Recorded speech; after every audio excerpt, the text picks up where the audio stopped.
All right, and we are live around the world, officially around the world. We're all over the place. I'm in Boston.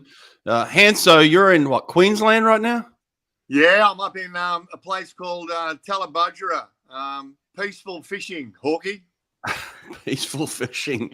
Is that the retirement plan? Yeah, I've been trying to do that for 20 years. You have been trying to do that for a long time, mate. What is it officially? Have you been to 10 Olympics? Is that correct? I've actually been to 9. I've covered probably 11, counting Moscow and Tokyo, which I covered from my office in Talabudgera. So yeah, I think that'll probably pull me up. I'll just keep covering them, but I think I enjoy doing it from remotely these days. I mean, it's part of what we do, eh? It is. Well, it's part of what you do. Megan, Sonny, you're at the start of your young careers. You're in the presence of an absolute living legend right now. Absolutely. Hanso was my media manager when I first made the Aussie team, and I don't know, I just had an instant connection. Like, makes you feel so at ease with when you're talking to the media, and I love having a chat with you, Hanso. It's like a real honor, mate. Real honor. You know, I never forget our first media session, Megsy, it was in the beautiful island of Maui, and we were there for Junior Pan Packs, and she said, "Yeah, I'm Megsy from the Goldy."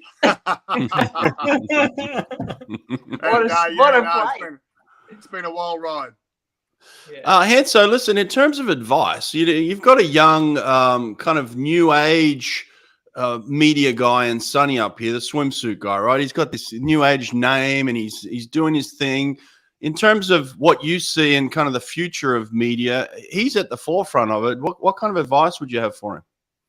Listen, I'm old school, but look, you got to try and be ahead of the game, haven't you? You got to try and be you got to try and be in front. And I remember my first ever gig when I went overseas, and I was that nervous to be in the presence of all the, the legendary press writers from around the world. And I got there an hour before this meet in New Zealand, and I noticed that Michelle Ford had an accident. She was sitting in the pool in New Zealand in 1980.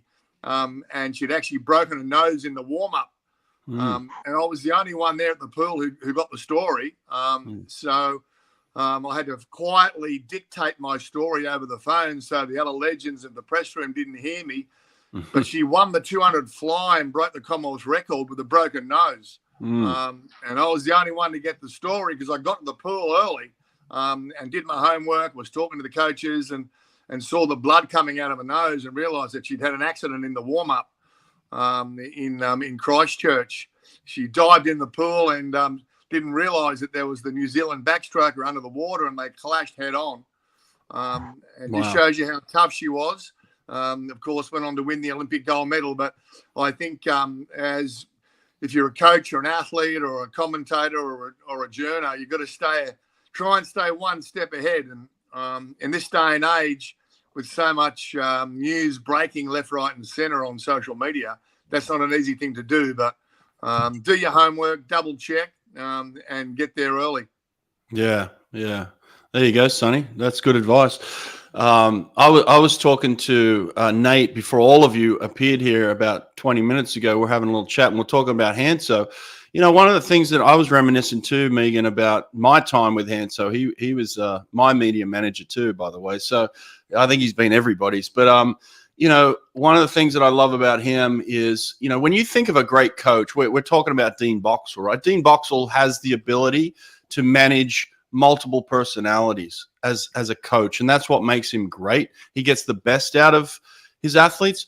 That's what made Hanso great. Hanso could manage multiple different personalities and he would diffuse any type of ego that came to the table. I had an ego, there's no doubt about that, and I was a little bit tough to manage at times, but Hanso's dealing with mega superstars like Ian Thorpe, and then he's dealing with knuckleheads like me, and at the same time he just knew how to talk to everybody and manage everybody appropriately. I love that about you, Hanso, mate. You're always good at that. Yeah, thanks, Hawkey. It was, mate, you're a sprinter. You're allowed to have an ego, mate. That's what it's all about. But yeah, I mean, I think it's a good point, and you just got to try and keep you calm. And as you know, throughout most of that era, you know, we've got Don Talbot in our ear as well, and you know, trying to keep him happy and keep everyone on an even keel. I learn a lot from a lot of people, and Clark Perry was our psychologist on a lot of those teams, and he had the job of keeping Don calm and keeping me informed of what was going on. And I think communication is a big thing. And I think working as a journalist for as long as I did, and covering Olympics in LA, which was just still my favourite Olympics, and looking forward to maybe going to LA in 28 just to visit and drink some beers, you know. But I think that but just going there and working in the media and learning so much from people around the world and how to treat people, how to manage people, I think that's it's got a lot to do with it, and trying to keep you cool. Yeah. And you know, that's also a secret. And but everyone's different, and you got to treat everyone is different, but you got to treat them the same. Well, listen, mate, I appreciate the advice there. It's good for all of us to hear. Like I said, legend. Now, swimming is going on in Australia. It's about, what, 11 o'clock at night where you are. The swimming has just ended down in Melbourne. I think, what is it, the end of day 3 of the championships? Is that correct? Yeah, so, day 3, yeah. Yeah, a lot of fast swimming. Some surprises today. Talk us through some of the events that went on today. Yeah, sure. It was a cracking night. So at the end of it, we've got Mollie O'Callaghan, #1 in the world in the 200 freestyle. She beat the Olympic champion Ariane Titmus in the 200 free, and she clocked the fastest time in the world this year, and I think 5th fastest all time. Wow. And so yeah, she really did power home in that last 50 meters.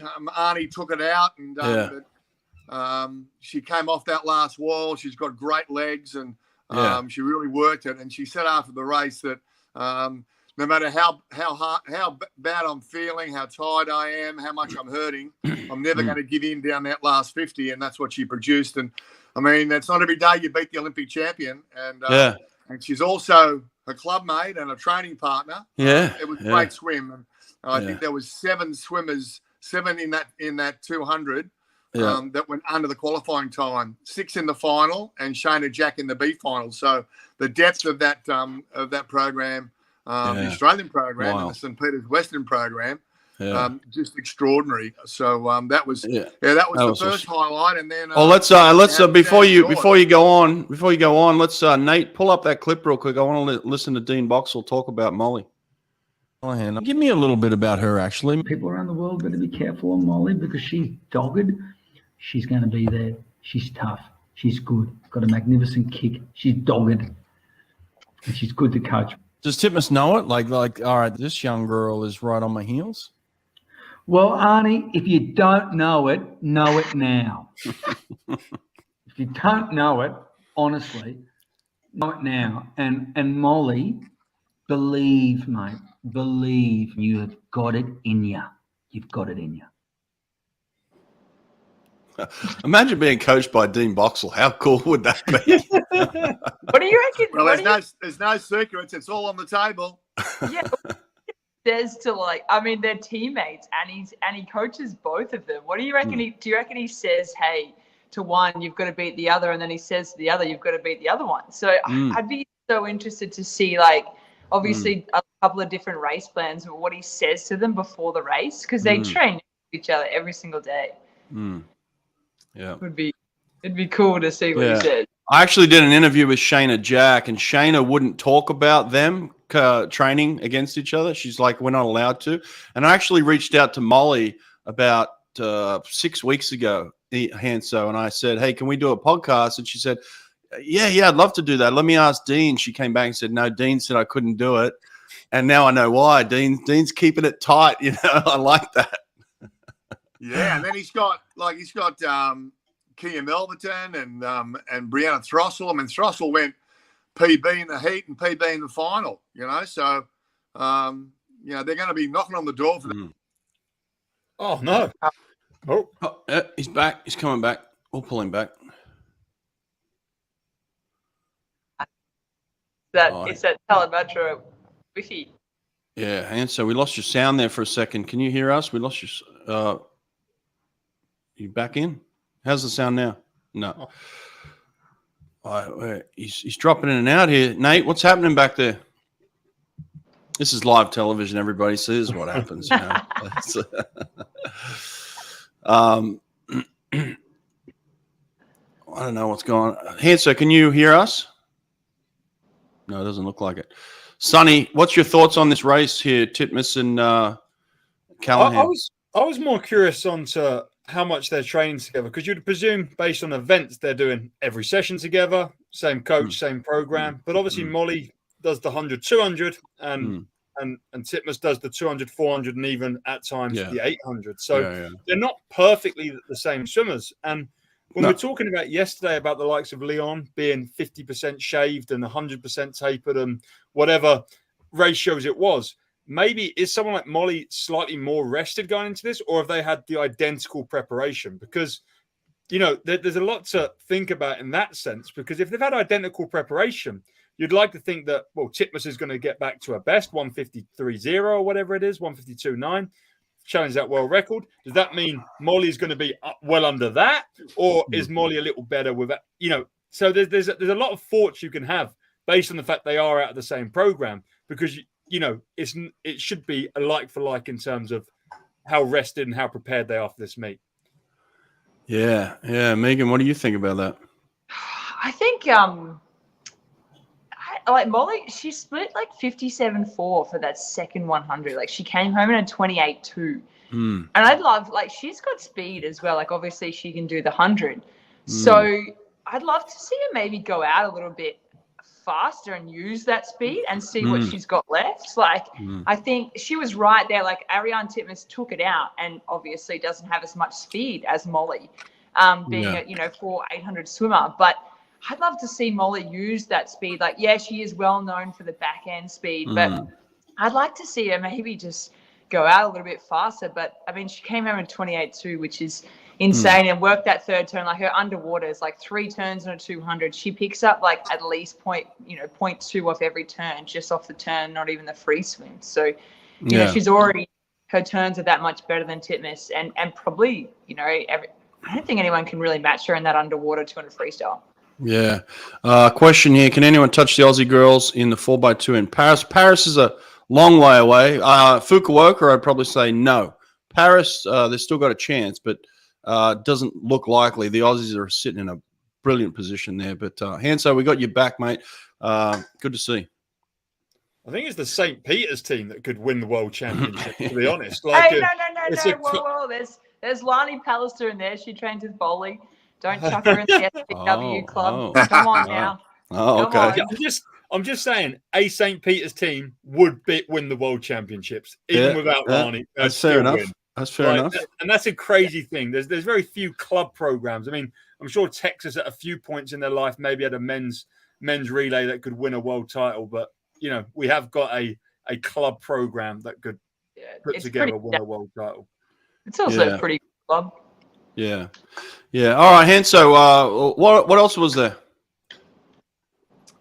Oh, Sam Short in the men's 800 was absolutely outstanding. It was a like a world title bout 3 days, and like first day in the 400 freestyle when Sam and Elijah Whittington went head to head over that 400, which was just a cracking race. Just really reminded me, Hawkeye, of the golden era of watching Thorpe and Hackett go hammer and tongs race after race. And so those two boys really nailed it in that 400 and set up what was going to be always an amazing rematch tonight over 800. Elijah took it out over the first 150, but then Sam just shut him down. He knew he had to get a break on him because he's got that finishing speed. So, and it was he was no match for him. It was just was a hell of a swim. Went through in 3:48 and then came back and he really powered home over the last 100 and went touch over 3:40. So it was it was a hell of a swim. I think 10th fastest all time. Really sets him up for what's going to be, I think, one of the great races, that 800 in Fukuoka. is going to be one heck of a race, isn't it? I know Sonny likes a good 800. He likes to watch that. I do. I find it quite interesting because Sam Short went head-to-head with Dan Whiffen at last year's Commonwealth Games, and Sam got the better of Dan. And then Dan's been very vocal this year. He obviously has a YouTube channel. He's swum some very, very fast times, especially in the 1500. Sam almost has not been spoken about, you know, in the same way that Dan, who's saying he's going to get the world record in all the events. And then Sam's come and laid down this 740. And, you know, I don't know. I think it's almost like, hey, I've improved as much as you've improved in the last year. And that means I'm still faster. So, I mean, Dan's my pal. I hope Dan wins. And I hope Dan backs the talk. But, yeah, men's distance swimming is so exciting that, you know, Brett's probably going to even tune in for the last couple of 100 meters. Yeah. If you text me and say we've got a race on our hands here, I'll run to the computer and watch that last 100 for sure. That'd be good. No, I'm kidding. It'll be a great race. Hanso, we got people in the chat here saying it's almost midnight in Melbourne, but bloody good to listen to you talk. So a lot of fans out there for you, mate. That's great.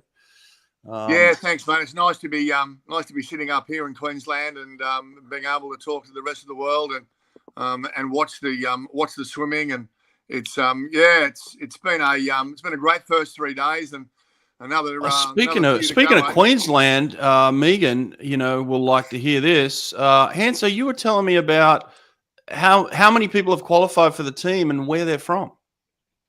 Yeah, it's a Queensland team at the moment, Megs, isn't it, eh? Queensland, just Queensland. Sonny, what is it? 12 qualified already? I think it's 11 or 12, and they're all Queenslanders. Mate, Jeez, that's a little bit embarrassing, to be honest. Yeah, that's wild, isn't it? I mean, if you don't know the map of Australia, go have a look at Australia. I mean, we've got a big American audience, so we're not talking to, you know, a lot of Americans don't know the full map of Australia, but Queensland's just a state up here. You know, it's just a state, and it sits alone up here. And the whole Australian swim team comes from this little state in Australia. It's wild. Yeah, it's amazing. Well, Megs has been part of all that. Absolutely. No, it's a beautiful part. And I think like the weather has a fair bit to do with a little bit of that. I think it's just a really nice place to train. We have a few more outdoor pools up in Queensland. So whether it's a 25 or a 50, and everyone loves a tan. So like, you know, outdoors in summer is pretty nice. But even in winter, it's a bit nicer to be training in Queensland than it would be, say, Melbourne, where the championships are at the moment. I messaged Goldy the other day. He said it was 10 degrees and they were warming up outside in the outside pool. So winter in Melbourne is not very nice. So lots of camps. I know Boxall and that little team had a nice little camp up in Cairns just before trials. So they were up there for 3 weeks. So and they're from Brisbane in Queensland. So even they wanted to escape to a bit warmer weather. So it's interesting. Most of them are doing camps up the top end of Queensland, which is pretty cool.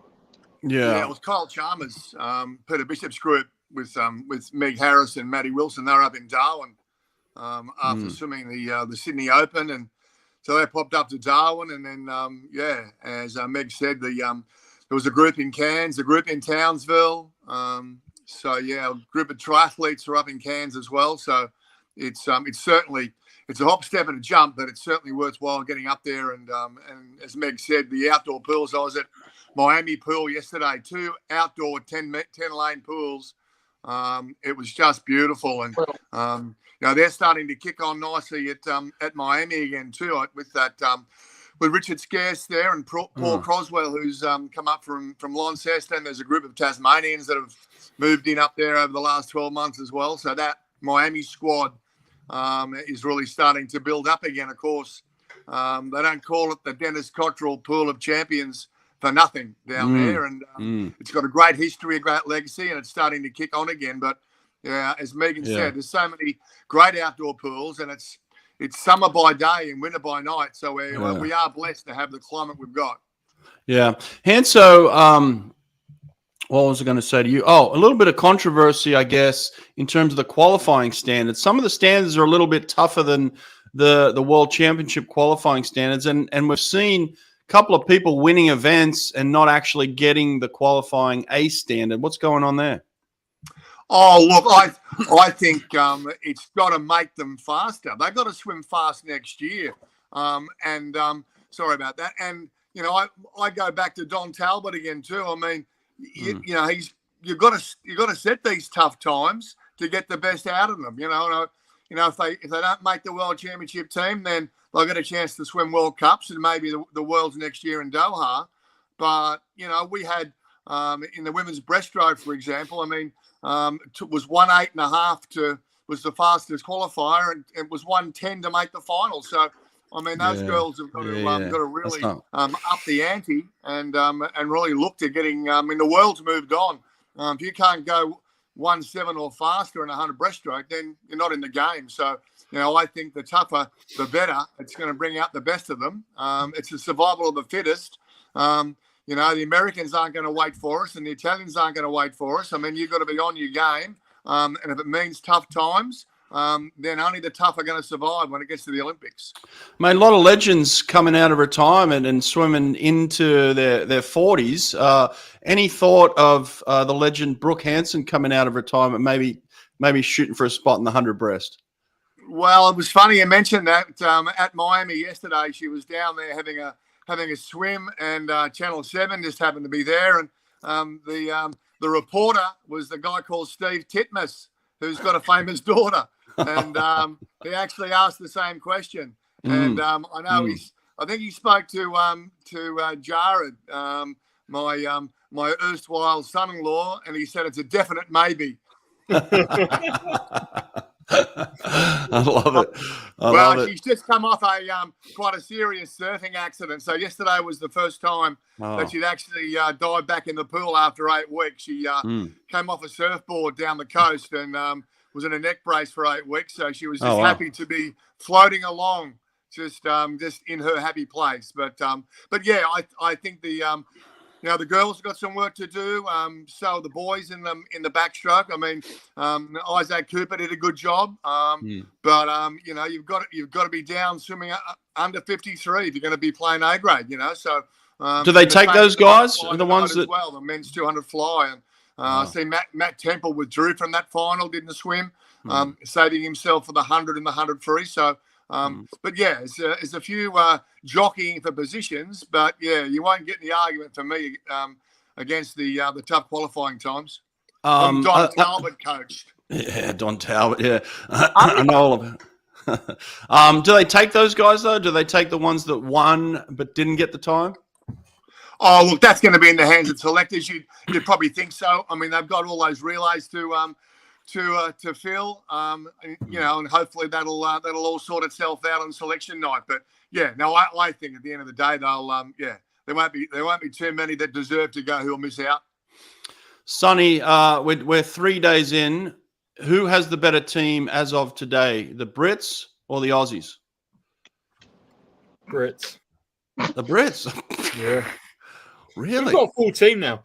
Hey, look, we're looking dangerous. Tom Dean's making statements. He wants 7 gold medals next year. We're the favourites in the He didn't say 7 gold, did he? He didn't say gold. 4x2, like 7 medals. We're the favourites in a handful. Well, we love going in as underdogs. Don't worry about that. You've got a few good women, you Australians. You've got a few good women in the freestyles, and Cam McEvoy looks sharp. Cole's all right, but other than that, it's all GB. Yeah, it's all GB. Okay. Hawkey, it's nice to see a couple of the sprint boys putting their hands up. Hopefully, we'll get a couple of qualifiers in McEvoy and Nowakowski. Yeah. Listen, McEvoy's doing some wonderful things. Him and I have been in pretty close contact behind the scenes, and he's been just letting me in on what he's doing and how he's doing, and I'm just so impressed. It's wonderful. He's such an intelligent, thoughtful human. He really cares deeply about the sport and about his performance. He puts a lot of time and energy into perfecting it, and I love that about him. And he took some time away, which I think was absolutely needed for a guy like that. You can't have your brain working as hard as his does for that long and not take a break. He took a real nice break. He's back at it, and I think he's going to light up a good 53. I think he's got a great 100 in him. He's not doing the 100 here, but in terms of the 100, it seems like Kyle Chalmers is in a position to maybe rattle this world record tomorrow. What do you think, Hanso? Well, yeah, I don't think he pulled out of that final for nothing. You know, that's another story, watching that 200 freestyle final with Kai Taylor and Haley going absolutely off in the grandstand. That was one of the highlights of the meet. What a story and what a performance. But I think, letting Kai back in was terrific. But I think there was some method in his madness. He's posted the time for the 4x2. But he was, you know, I chatted to him after that sub 48 swim at the Sydney Open. And I'd actually also been in the mix zone in Birmingham when he was blowing up. And he's a different person. He's in a good space. And, you know, it was the fastest he swum in season for a long time. The training camp in Darwin, I think he's ready to rock. He's happy. And interesting that he and Matt Temple are on the tools, you know, working as labourers. And I think that's a great story. And it's bringing them back down to earth. And they're doing some heavy lifting, and they're happy, you know, and they're swimming fast. So whatever works for you works. And so let's fingers crossed we'll see Kyle at his absolute best, because look, it'd be great to see him following the footsteps of, you know, the likes of James Magnuson and add that 100 freestyle gold medal. Yeah. Oh, yeah. He's right there. He's looking good. Megan, what do you think? You think tomorrow's a chance at rattling this thing? I don't think tomorrow. I just don't think that pool is that fast. And I don't believe that it's not Kyle's ability. I think he loves a big stage. He loves to race. And I think for him, he loves to chase well. So I think Worlds, absolutely, when, you know, Popovich is there and whoever's there for the US as well. But I think tomorrow it'll be fast. I don't think it's going to be like blistering fast. But I think Kyle's, you know, I love to see him injury-free, like Hanso said, injury-free. And that's when he swims his. But I think he also swims his best when he is chasing or he's right next to someone. So I think in Australia at the moment, there's no one really at 100 freestyle. So come Worlds, I think he's if he has a good preparation in between, it's only 6 weeks. So I think Worlds might see him go a little bit faster. What about you, Sonny? You know, he's been playing with the tools. He's relaxed. You think he's got a shot at this? You know, I'm a big Carl fan. I think Carl's great, and I think Carl's in the best form ever. You know, he was Olympic champion as a boy. Like, just look at him physically right now compared to when he won Olympic gold. Right? He's a different human. He's a monster now. You know, he's a physical specimen. He's faster than ever. Like, look, I'm with Megan. I don't know if he goes the world record tomorrow, but I think he's the man to beat this summer. I really do. And he's not on paper. You know, Popovich has the target on his back, and Carl's the man. That being said, if he goes an Australian record tomorrow, that's pretty fast. Yeah. What's the Australian record? Isn't it 46 something? 702. Oh, 70. 704, 702.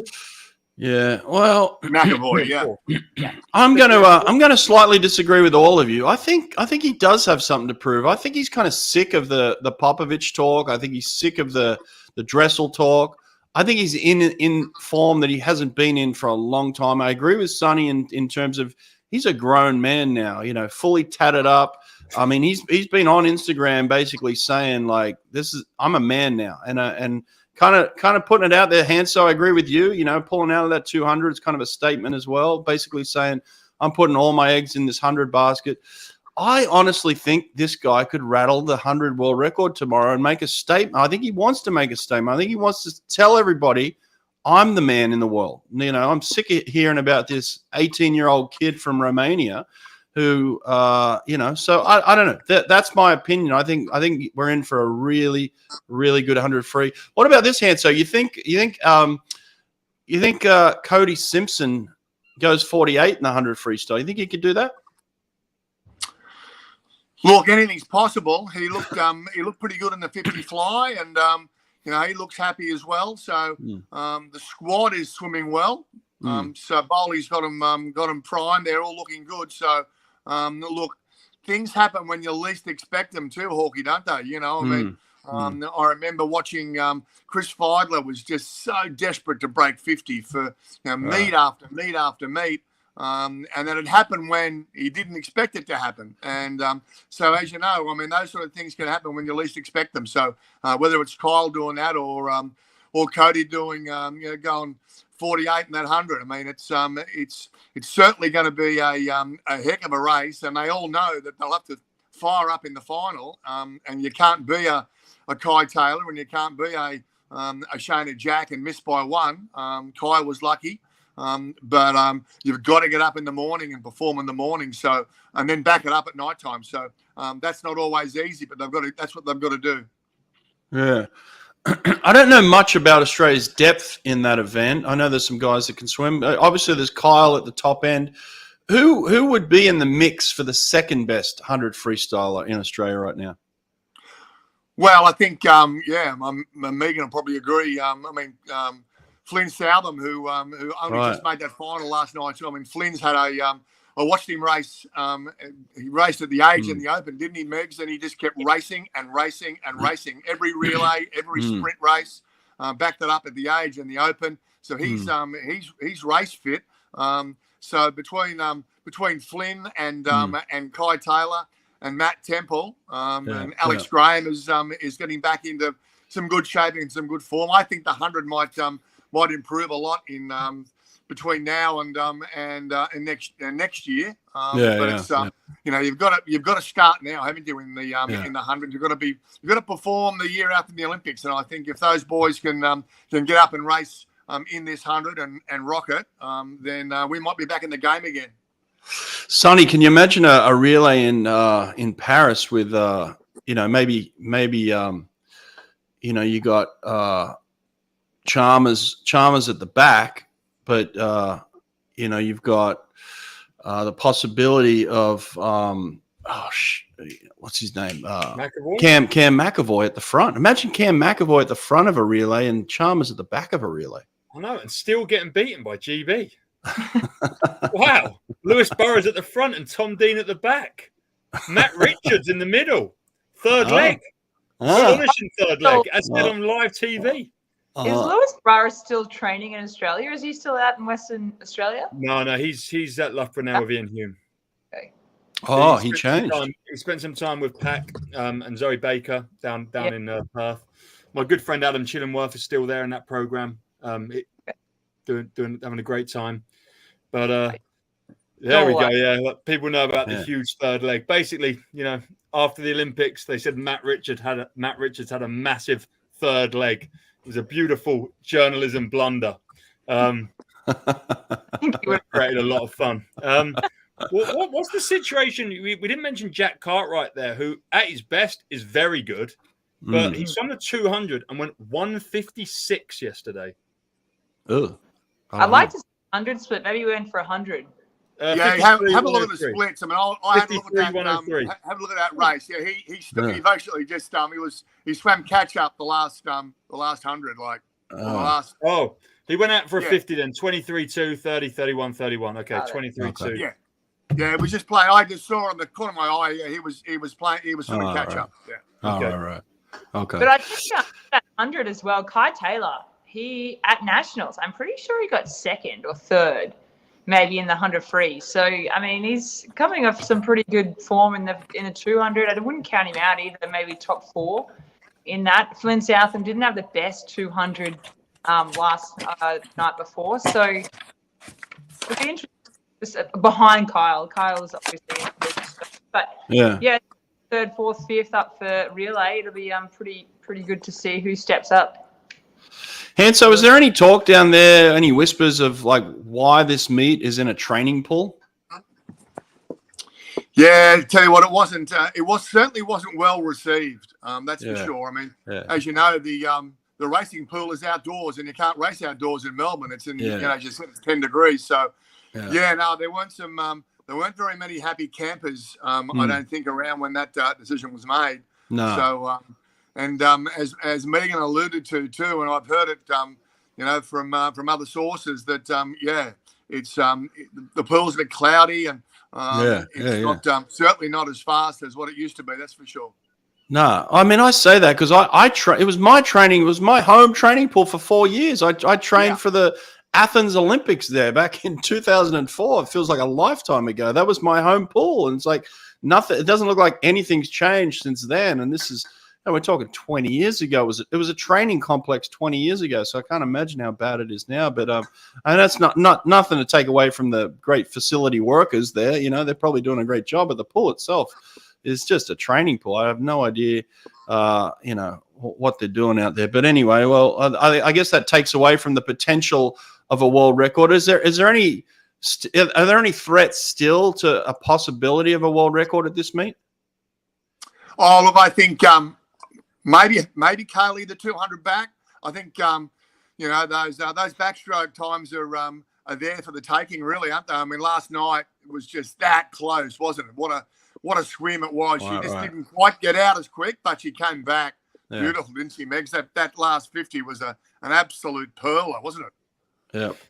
It's kind of exciting because, like, if you can swim that fast, like 0.05 off a world record in what we say a slow pool, or maybe it's, you know, a bit slower than normal standards, and that's, you know, with not much atmosphere as well, and she's got no one next to her. So I think it's kind of good for Sam Short as well, Mollie O.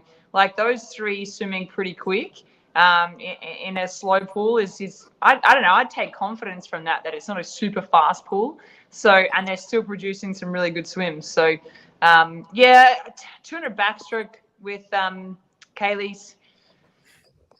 I'm going to say no to a world record. I think she's in career best form, absolutely. But a 200, she's done a 200 IM already, 100 back.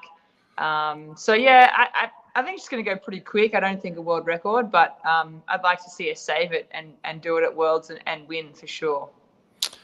Yeah, I got mixed emotions about it. You know, I was kind of hoping the Aussies would come out and make a massive statement at these trials. It doesn't seem like that's necessarily the case. You know, so that gives them a chance to go to Fukuoka and really kind of lay it out there and do some incredible stuff, which I think is ultimately good for the Aussie team. I think this maybe gives the Americans a little bit of hope again of like, okay, well, they're not as deep. Maybe they're not as deadly as maybe we thought they were. So the American trials are coming up here in a couple of weeks, and they get their chance to kind of lay it out. So we'll see a little back and forward there. Yeah, I don't know. But any other races, Sonny, that you are looking forward to as well? This meet just counts 50 freestyle and Carl's 100 freestyle, to be honest. But and Mollie O's 100. But I mean, we could quickly talk about Flo Manaudou going 21.5 at the French nationals. That's happening simultaneously with Aussie nationals. Yeah, the French are swimming too. You know, yeah, it's all happening. It's pretty cool. Yeah, it's great to see Flo going 21.5 again in the morning. So, yeah, potential to go faster. When do they kick off the French finals? They're probably in a couple of hours from now. Yeah, a couple of hours, literally 2 hours time. Yeah.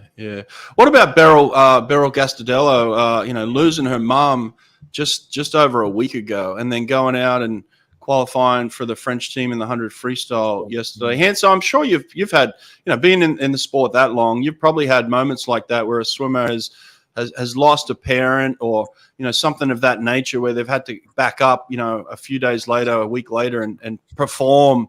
You know, I'm sure you've got some stories like that, right? Well, the young lady on screen is a case in example, and yeah, totally forgot about that. What an idiot! I'm sitting here staring at one right now. It was that was a tough moment, Megs, but you know, she drew on all the power and the strength of the family to get through that in 2009. It was tough, and but it's yeah.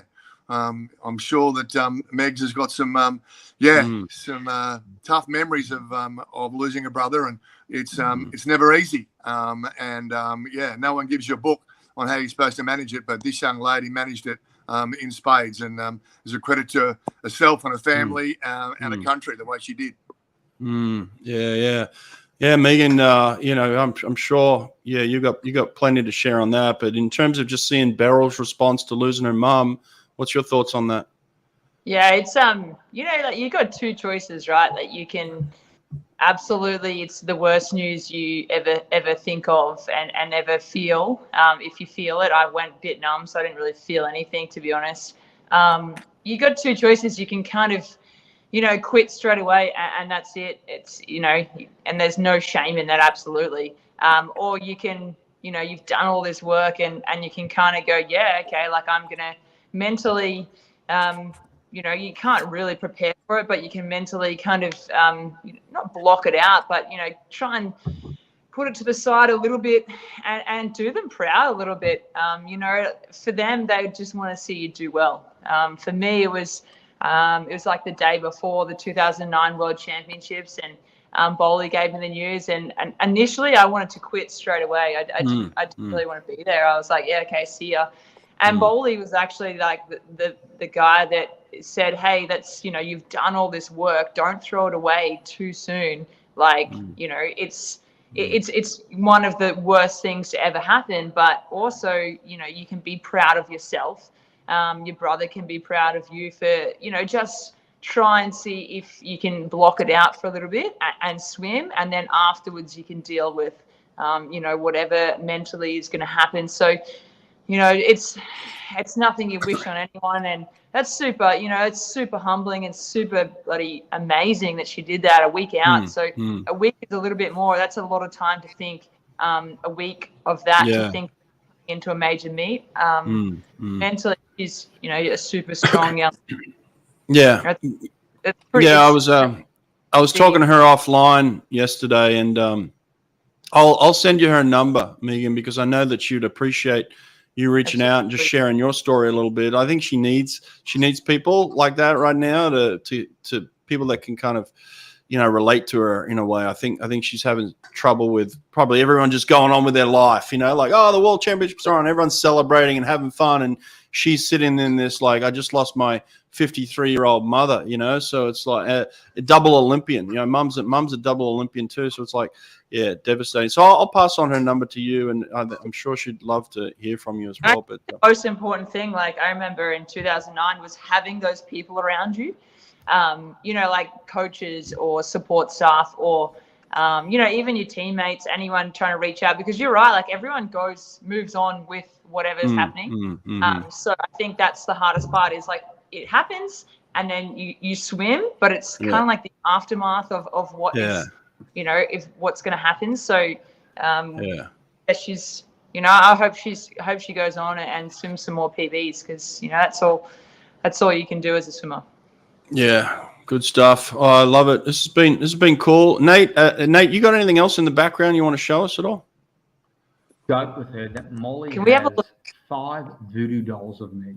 That she goes home at night and stabs them, and I'm like, because I'm sort of going at her. I'm a bit like a tiger with her, and she just gets in and she's dogged. Mollie's got voodoo dolls of him. Can we have a look at Mollie's last turn of that 200 freestyle? Like, she just absolutely makes Ariane Titmus look like she's not going anywhere. So she's a good, half a body length? Yeah. And then here we go. Bang, bang, bang, bang, bang, bang, bang, bang, bang, and half a bone length ahead. So and what then a once turn, that confidence, she doesn't breathe the first stroke either off the turn. So, anyone watching that is just look at the acceleration she gets. That's a good pickup there. I'd only seen the last kind of 35 meters. I didn't even know she was behind before the last turn. That's brilliant. That breakout compared to her backstroke one yesterday was night and day difference. Like the underwater was good, the breakout was better. Like that won the race. Yeah. Going back to what you said earlier, Megan, about her going out faster. 203 is one on the last 50. I mean, like that's the way to swim it. If she's got more speed and she turns with Titmus, she knows she's winning. She knows if I've got half a second within her at the last turn, I've won. Whereas if she goes out harder and it comes down, like Titmus has clearly got more endurance or fitness or however you want to phrase it, with the 400, 800 background. But Mollie's got to use her speed on the last 50, and that's the way she's doing it. Well, she did 28.2. That's like a really good point. She might, and if she does go out faster, she might not have that speed. So, that's the way. Obviously, she swims 100 freestyle as well. So she comes back really strong. Hey, listen, Hanso, it's almost midnight. We love that you've been on here, mate, and appreciate it very much. You got some sleeping to do. Is there anything you want to leave us with? Yeah, just a thought.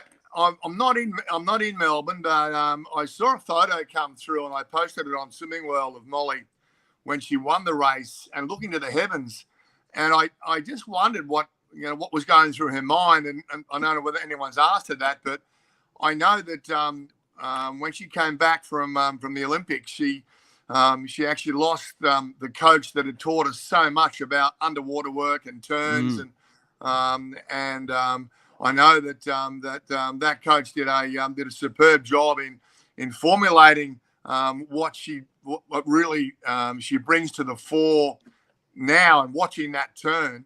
I think he played a major part in setting her up, and he's left her in good stead, that's for sure. And I know that Cowboy, who's a famous coach down here, was the assistant coach in that program as well. And I know that he'd be proud of what Mollie's achieved, and that program up in the Black Blocks of Brisbane. They did a good job with her, and I think it's going to hold her in good stead. What chance Mollie going the 1-2 double in Fukuoka? Oh, yeah. I like that. Yeah, I love that call. We're going to replay that in the future. I love it. Listen, this is awesome, Hanso. Love talking to you as always, mate. You're a legend. I keep saying this. I got to get Brooke on the show.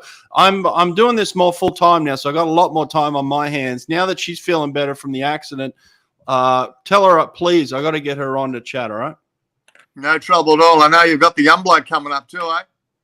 Yeah. You got the boy coming in tomorrow. Yeah, he's living in New York now. Sorry? Is he in New York? Is that where he's at? Yeah, he's in New York. I think he's getting ready to go to he's got a gig in Europe, he'll tell you all about it, but he's got a gig, I think, up in Ireland, that youth meet. He's going up to call that for Len. So yeah, he's looking forward to that. Yeah. Talk about a talented family, mate. You should be proud of the work you've done, not only for swimming, but what you've done with your family. Good people, mate. Yeah, with the maitre d', she's inside watching the football. It's all on her shoulders. I just tag along and just follow suit. But yeah, no, very proud. They're doing well, and water babies, and you can't go wrong, eh? I love it. We'll have him on tomorrow. It'll be fun. Appreciate it. Hanso, you drop off, and we'll get Nate back in here. Appreciate it, mate. Take care. See you, Megs. Nice to see you smiling face. Megsy from the Goldy. Thanks, Hanso. See you guys. I love it. See you, mate. All right, Nate, jump in, mate, whenever you can. Let's get there. He is. What a legend, huh? Hey, how good's Hanso? He's the best. Yeah. I love how passionate he is. Like, just could talk swimming and stats all day, which I love. When he's got all these stories that he just like pulls out of his hat, like, 1980, blah blah blah. That's what I was thinking with the barrel thing. I'm like, Hanso's got a ton of stories, and there Megan's sitting there. I'm like, what an idiot I am. I was like, what is this guy doing right now? Yeah. Like, I was just thinking about Hanso. Look, fairness to me, Megan, the coffee hasn't kicked in, right? I apologize. Hanso was there. So Hanso is like pretty dear to me, and he was like, the one I probably leaned on a fair bit for 2009, and he was my first media manager 2008 Olympics. So we've been to a few teams. So he's pretty dear to me, and he's just such a good person to guide you through the media, because sometimes the media can take some pretty bad kind of spin on. He's a good man. Yeah, he's the protective type of media guy. You have those media guys that are always sniffing for a story. Hanso knew all the inside stuff and never gave anything away, ever. I mean, Sonny, you're probably got some experience in that now, dealing with Chad of like, going around with one of the world's best athletes for a year and being careful about what you put out and what you don't put out. That you don't. And again, Chad's not doing anything, but you just don't want to put all the personal stuff out there for everybody to see, right? No, and it's I guess it's tough, especially with what we do, like knowing that we can attract people to come view our stuff by some of the stuff that we probably do know. Not about just about swimming in the world in general. So, but you've got to look after the sport and the people in the sport, right? Otherwise, you lose that privilege that maybe we have gained. Yeah. Oh, we have stories though. Yeah. Yeah. It was well said though, Sonny.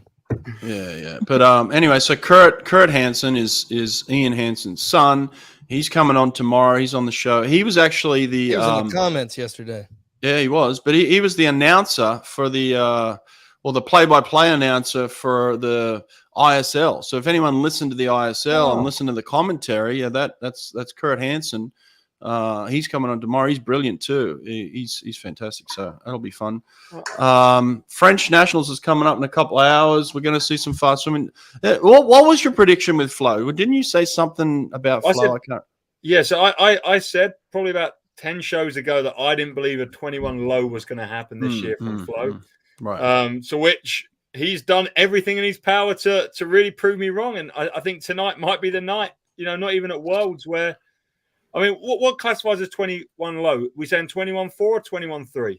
21.3? Well, listen, him and I went back and forward a couple of weeks ago. He asked me for my prediction for him. I said 21.32, and he snapped straight back and said, that's not going to happen. I'm going to go 21.5 at this meet. Now, he's just gone 21.5 in the morning. Now, either he repeats that and he's dead on the money, or he goes faster, and I could be the winner here. So I said 21.32. I think that constitutes 21 low, Sonny.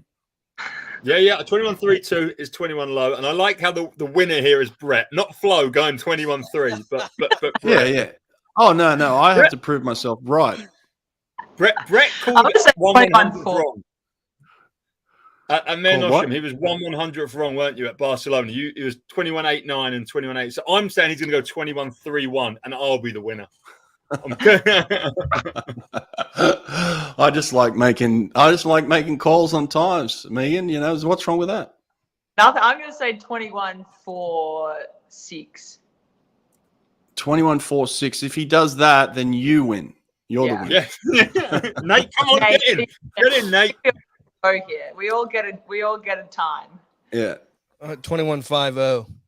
Oh, Nate, no, that's no. Have faith in the boy. He's going to drop time in the final. He's a killer. He's going to get up and go faster tonight. He's a performer. He's got pink hair now. Come on, boys. You don't think this guy knows? I'm going with the guy who's already predicting what he's going. I met him just before. I said, where do you think you can improve? And he did say his breakout this morning was not so great. And he said, maybe I'll go faster, maybe I won't. So he wasn't giving too much away at all. Oh. He looked happy though. He was smiling ear to ear. Yeah. Is he still got his hair? Is it still pink? Pink? It's bleached or whatever it is. Oh, I think it's pink bleached. though. Yeah, blonde. No, it went pink, didn't it? Has he got pink hair? Yeah, like the color of my shirt, almost. And maybe because of the chlorine, it's gone like a weird kind of blonde color now. I don't know. I got it. Hold on. Yeah, we got a photo here. Hang on. We're pulling it up. Yeah, I saw it on his socials. That's him right now. Here it is. Oh, that's him. Yeah. Oh, he went back to blonde. Oh, it was definitely pink a couple of days ago. I'm telling you. Yeah, I'm with you. Go back to a couple of days and have a look at his pink hair. I can't. Pink hair. I'd have to pull up on Instagram or something. Yeah. Anyway, well, I'm a Twitter guy. Oh, Twitter guy. He's gone blonde. All right. Well, predictions are in. Let's see who the winner is. Hopefully, Flo pops one. I want Flo to go fast. I want Cam McEvoy to go fast.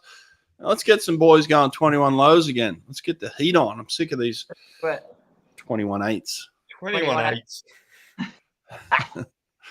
21.8's not where the money is. It's not. It's not. All right. Tomorrow. Tomorrow there's going to be a winner. Tomorrow we find out the winner. Yeah, winner. Winner takes all. How good is this show? I love waking up to just a show every day. It's fun. I love talking swimming. Yeah, I love fast swimming. And that little clip. Let's give Nate a little congratulations on that clip that he just chopped up on Mollie O'Callaghan and Ariane Titmus within an hour of the swim. He's put up one of the greatest clips ever made. It just hit me. I was like, oh, Dean Boxlow talked all about this. I love watching Dean's videos. That interview is absolutely insane. It's just full of stuff. Just every day must be awesome, right? just turning up to training and him being like that, like it just must be great. I remember. Go on. I remember I was training with Mollie, and the first time he walked in to St. Peter's, and he was going to be the assistant coach to Mollie, and he was on the other side, and we were doing butterfly, and then he just starts yelling, like he down the other end starts yelling, and then starts singing halfway down the pool, and I'm like, who is this lunatic? Absolute lunatic, full yelling at this person because they're doing something wrong. Day one. And then, that was the first maybe 10 minutes he was there. So he hasn't changed a bit, which I even love, and he doesn't care about anything. He's purely himself, and I love it. Still lunatic. Hanso was just saying he's Lori Lawrence with hair. Yeah. Well, yeah. Megan, I agree with you though. He's got some work on his hands balancing the act of like, what do you tell Ariane before she races? What do you tell Mollie? How do you celebrate her win? How do you console her for a second? Like there's some emotional stuff going on too. You actually asked that in the interview. And so I clipped a bigger clip. It's only like 4 or 5 minutes or something. It just went out on the podcast. But if you listen to that, that's one of the follow-up questions in the middle of it is, you got these two people, like how are you handling these personalities? And he gives his explanation. Oh, can you give me a little, can you shorten that clip for me and give it to me, like send it to me? Sure. I'll put that out. Like Shane and Jack coming back to train with him in the 100. Shane so Mollie, and Jack too. Yeah, Mollie and Shane and Jack in the 100. Like, and I know how much, when I was training with Goldy, it was like girls can be like real bitches, and there's like a lot of things going on in a squad. So he's got pretty high class females. So I'd love to just go there one day, like secretly, and just see what actually goes on. What was the T-shirt we were going to make? So spicy. No, the bitch one. What was that? Get your bitch out. Yeah. Get your bitch out. Yeah. A little bit about her, actually. Mollie O'Callaghan. I mean, hold on. How are we going to find it? Believe, mate. Believe. they're competing against each other in a way. Women that are at the top of their game, but they're competing against each other in a way. Well, I think not that there's been any complications yet, but you just don't get them to go against each other all the time. You make sure you pick your fights. Right. You make sure that you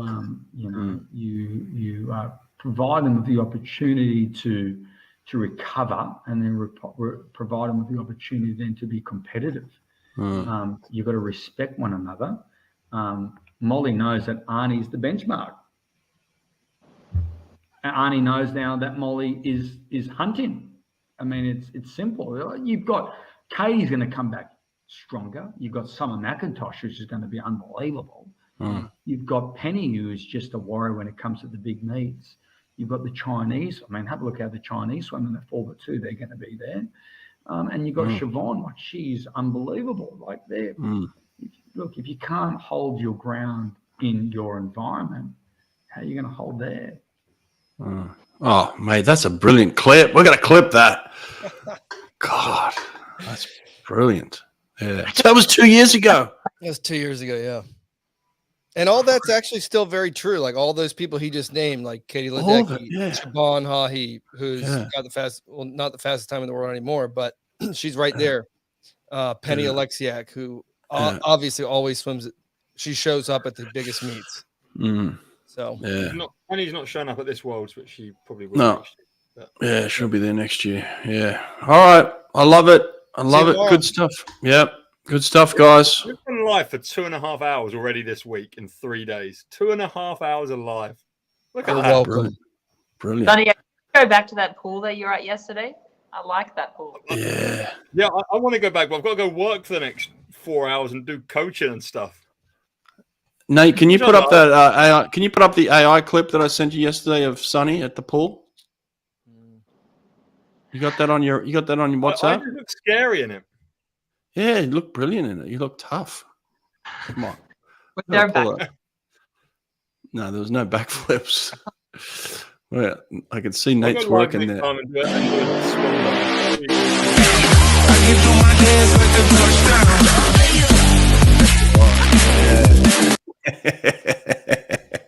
Sonny has got a tan, all right. It looks scary. Yeah, I love it. I thought you were about to do a backflip, dude. I thought when I was watching the video, I was like, "Oh, he's actually gonna do a backflip. That's cool." And then it was just like you're turning into the Hulk or some shit. AI, baby. That's AI. I like it. All right, team. Good stuff. See you later.